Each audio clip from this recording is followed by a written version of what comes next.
Senator Carper, all the other elected officials are here. I got a fairly brief message for you. Look, a couple points I want to make to you. I was supposed to be down in Washington speaking at the big rally down there, but I wanted to come home. As that old expression goes, you're the ones that brung me to the dance. And folks, I want you to know a couple things. First of all, we can beat the NRA. I did beat the NRA. Most of you guys are too young to know, but in 1996 I passed a crime bill with the help of Tom. And guess what we did? We outlawed assault weapons. We eliminated, you could have no more than 10 rounds in a clip. We made sure that we, for the first time, passed background checks, the Brady Bill. We made a lot of progress. And we only passed it by 7 votes. But the reason we did is because people got engaged. Because back in the early 90s, there was a crime wave going across the country. And Tom and I were able to roll this in with 100,000 cops on the street to make people safer. And crime's gone way down, but here's what happened. When crime went way down, we had the Bush administration came along. Well, no, just listen to me, okay? Just listen to me just for a second. I won't take much of your time. But folks, here's what happened. In order to pass that bill back there in 1994, what we had to do was we had to get it, quote, fancy word, reauthorized in 10 years. The problem was there were a lot of hanging chads in Florida, and a guy named Bush became president and he let it lapse. But because the crime wave had abated and gone back to the levels of the 60s, people stopped talking about it, stopped worrying about it. When Sandy Hook occurred, at every one of them, from Columbine to Sandy Hook, I've been there. I've been with those parents. I know every single parent who lost a child up in Sandy Hook. I've spent the time this last 3 weeks, or 2 weeks, with the parents in Florida. I spoke with 400 of them yesterday privately in the Capitol. And folks, too many people are dying. Too many children are being hurt. But here's the deal. You guys, you talk about how you're going to change things. You are going to change things. No, not a joke. I'm not trying to be nice to you. Because look, Frank, here's the deal.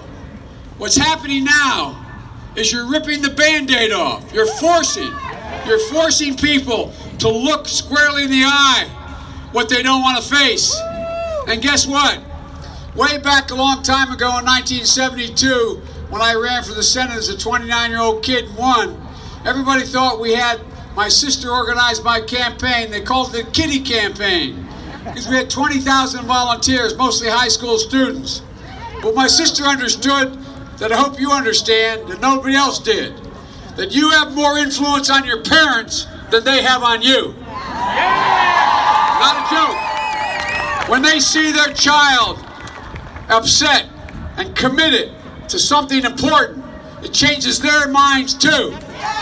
So all across America, in all the cities, it's not just all you young people marching, it's all those parents home listening and watching. And here's why that's important.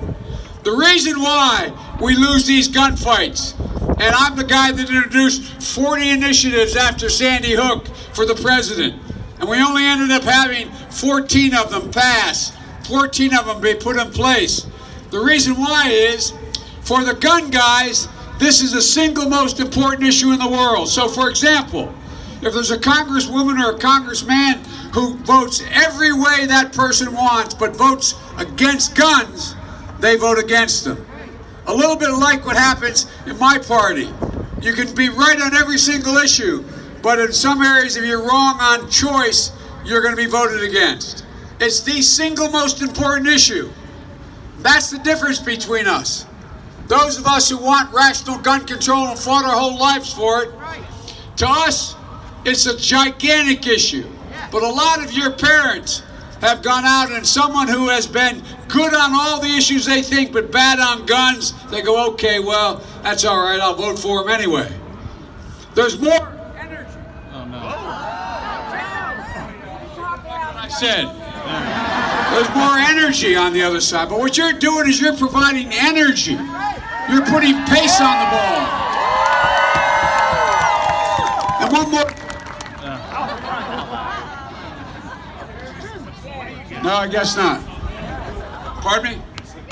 It's the cord. Okay. I'll just hold it here. You ready? Here's the deal, guys.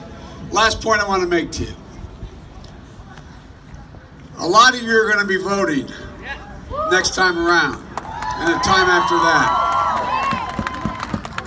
And here's the thing about your generation. You're the best educated. You are the most tolerant. You're the most reasonable generation in American history. But guess what you're not?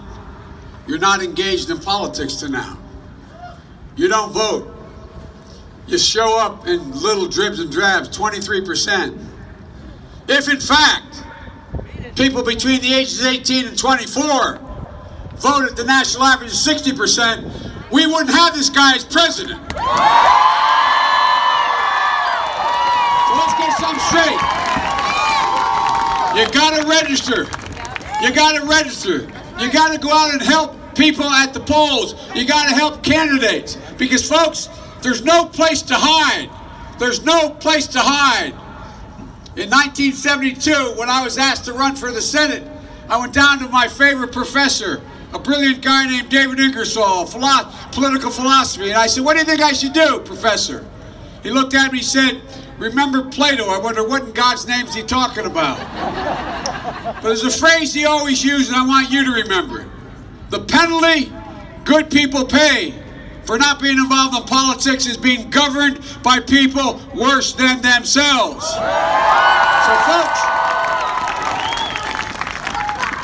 your generation reminds me, and please don't be offended of mine, in the 60s, the generation that took on the war. Well folks, look, here's the deal. For the longest time, from 1962 to 68, everybody, the whole thing was drop out, don't get involved. Young people weren't engaged. They went to Haight-Ashbury.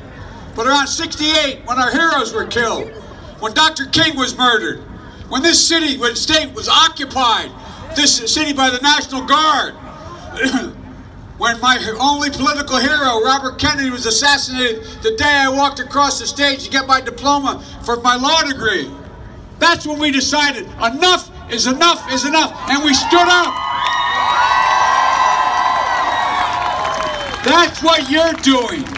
You're sending a message that goes way beyond what we have to do with regard to guns. So let's get something straight here. It's not just the NRA. It's the gun manufacturers. That's where the big money is. The reason they're opposed to everything is they want to sell more guns. Period. Guys, Tom helped me. When I was vice president, put in a provision. You know, you have a biometric ability to you buy a gun, the only person who can pull the trigger is the person who qualifies to own the gun. Well, guess what? The technology's there. I got folks in Silicon Valley to in fact, invest in it and develop the technology. But gun shows, gun dealers who use it and advertise in their windows that they have those guns, the gun manufacturers stopped selling to them. They said, if you sell them, we're not with you, because guess what? If the only person who can pull the trigger on a gun is the person who legally is able to own it, then guess what? They sell fewer guns. So folks, don't kid yourself. This is about money. This is about greed. This is about the manufacturers. And this is about you putting an end to it. Don't stop. Don't stop.